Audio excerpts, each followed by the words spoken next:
இந்த வீடியோல டீசல் துகள் வடிகட்டி டிபிஎப் பற்றி பேசப் போறோம். இது நம்ம டீசல் வண்டிகளிலிருந்து வரும் ஆபத்தான மாசுக்களை கட்டுப்படுத்தி அதை கடைசில காற்றுல வெளியிடாம பாதுகாக்கும் முக்கியமான பாகம். வாக்கர் என்னும் நிறுவனம் ஒரிஜினல் வாகன உதிரி பாகங்கள் தயாரிப்பதில் முன்னணி நிறுவனம். பயணிகள் வாகனங்களுக்காக டிபிஎப் சிஸ்டம்ல முதலா டெவலப் பண்ணிய பெரிய நிறுவனம் கூட. வாகனம் நல்ல மைலேஜ் தரணும், எந்திர செயல்திறன் அதிகமா இருக்கணும் என்பதற்காக வாகர் தங்கள் தயாரிப்புகளின் பேக் பிரஷர் மற்றும் சப்தத்தின் அளவை கவனமாக டிசைன் பண்றாங்க. உலக அளவிலான சுற்றுச்சூழல் விதிமுறைகளுக்கு உட்பட்டு தயாரிக்கிறாங்க. டீசல் பார்ட்டிகள் பில்டருக்கு ஒரு முக்கிய பங்கு இருக்கு. எக்ஸாஸ்ட் கேஸில் வரும் நச்சுப் பொருட்களை அடிக்கடி கொளுத்தி நசுக்குறதுதான் இதன் வேலை. இதை ரீஜெனரேஷன் ப்ராசஸ் அப்படின்னு சொல்றாங்க. எக்ஸாஸ்ட் கேஸ் 550 டிகிரி செல்சியஸ் வெப்பநிலை அடையும்போது அந்த புகையை கார்பன் துகள்கள் நசுக்கிவிடும். இதை ரீஜெனரேஷன் ப்ராசஸ் என்பாங்க. இது வாகனம் ஓடிக்கொண்டே இருக்கும்போது நடக்குது, அதனால் ஓட்டுநருக்கு தெரியாது. 400 முதல் 800 கிலோமீட்டர் ஓடும்போது ஒவ்வொரு முறையும் இது தானாக நடக்கும். டிபிஎப் சிஸ்டத்தை 2 முக்கிய குழுக்களாகப் பிரிக்கலாம். ரீஜெனரேஷன் செயல்முறையைச் செய்ய முக்கிய கலப்புப் பொருள், தேவைப்படுபவை மற்றும் தேவைப்படாதவை. ரீஜெனரேஷன் செய்ய ஒரு சேர்க்கையாக முக்கிய கலப்புப் பொருள் தேவைப்படுறதா இருக்கும். மற்றொன்று சேர்க்கை இல்லாமவே இயங்கிற மாதிரி இருக்கும். சில வாகனங்களில் செரியும் என்ற கலப்புப் பொருள் டீசல் டேங்கில் கலக்கப்பட்டிருக்கும். இது சூட்டில் ஒட்டிக்கொண்டு துகள் எரிய வேண்டிய வெப்பநிலையை 100 டிகிரி செல்சியஸ் குறைக்கிறது. அதனால் டிபிஎப் சுத்தம் ஆகுற வேகமும் அதிகம். டிபிஎப் சிஸ்டத்தில் இருக்கும் முக்கியமான வகைகள். சந்தையில் கிடைக்க கூடியவை: 1.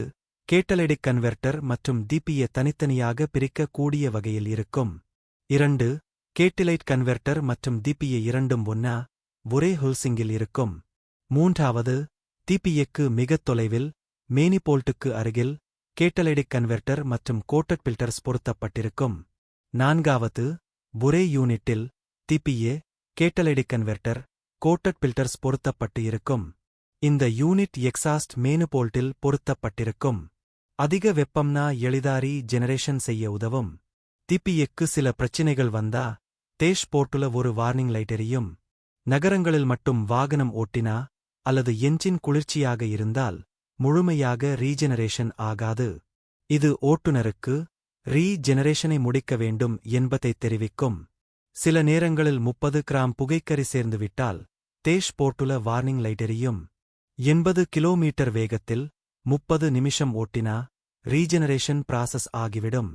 இது செய்யலன்னா புகை அதிகமா பில்டப் ஆகி இன்ஜின் பர்ஃபார்மென்ஸ் குறையும். 76% மேல பில்டப் ஆகிவிட்டா இன்ஜினின் பர்ஃபார்மென்ஸ் கம்மியாகிவிடும். அதனால் டிபிஎப் சிஸ்டம் இருக்கிற வண்டிகளை நீண்ட தூரம் ஓட்டணும், இல்லனா ஒரு நல்ல ஹைவே ஓட்டம் அவசியம். டிபிஎப் சிஸ்டம் மற்றும் engine control. Engine control DPF இல் எவ்வளவு மாசு பில்டப் ஆகி இருக்குன்னு கணிக்குது. வாகன ஓட்டம், என்ஜின் வெப்பநிலை, எக்ஸாஸ்ட் வாயுவின் பிரஷர், இதையெல்லாம் கணக்கெடுத்து டிபிஎப் ரீஜெனரேஷன் செய்யலாமா வேண்டாமான்னு இன்ஜின் கண்ட்ரோல் யூனிட் முடிவு செய்யும். வெளியேற்றப்படும் எக்ஸாஸ்ட் கேஸின் வெப்பநிலையை அதிகரிக்க ரீஜெனரேஷன் ப்ராசஸ் செயல்முறை நன்கு நடைபெற பல காரணிகளை என்ஜின் கண்ட்ரோல் யூனிட் உபயோகப்படுத்துகிறது. எக்ஸாஸ்ட் வெப்பநிலையை உயர்த்த engine control unit injection system மற்றும் டர்போ சார்ஜ் சிஸ்டத்தையும் இஜிஆர் என்ற எக்ஸாஸ்ட் கேஸ் ரீசைக்கிளிங் பாகங்களையும் கண்ட்ரோல் செய்கிறது. காற்று உள்ளே வருவதை திராட்டில் இன்லேட் மேனிபோல்ட்டு கண்ட்ரோல் செய்கிறது. திராட்டில் வால்வை ஒரு பகுதியை மூடுகிறது. இதனால் என்ஜினுக்கு செல்லும் காற்று குறைக்கப்படுகிறது. உள்ளே வரும் தூய காற்று குறைக்கப்படுகிறது. இதனால் கம்பஸ்டேண்ட் சேம்பர் மேலும் அதிக சூடாகிறது. எக்ஸாஸ்ட் கேஸ் ரீசைக்கிளிங் யூனிட்டானது டிஆக்டிவேட் ஆகி ஆக்சிஜனை கம்பஸ்டேண்ட் சேம்பரில் அதிகமாக்குகிறது. இதனால் கம்பஸ்டேண்ட் சேம்பர் வெப்பநிலை உயர்கிறது.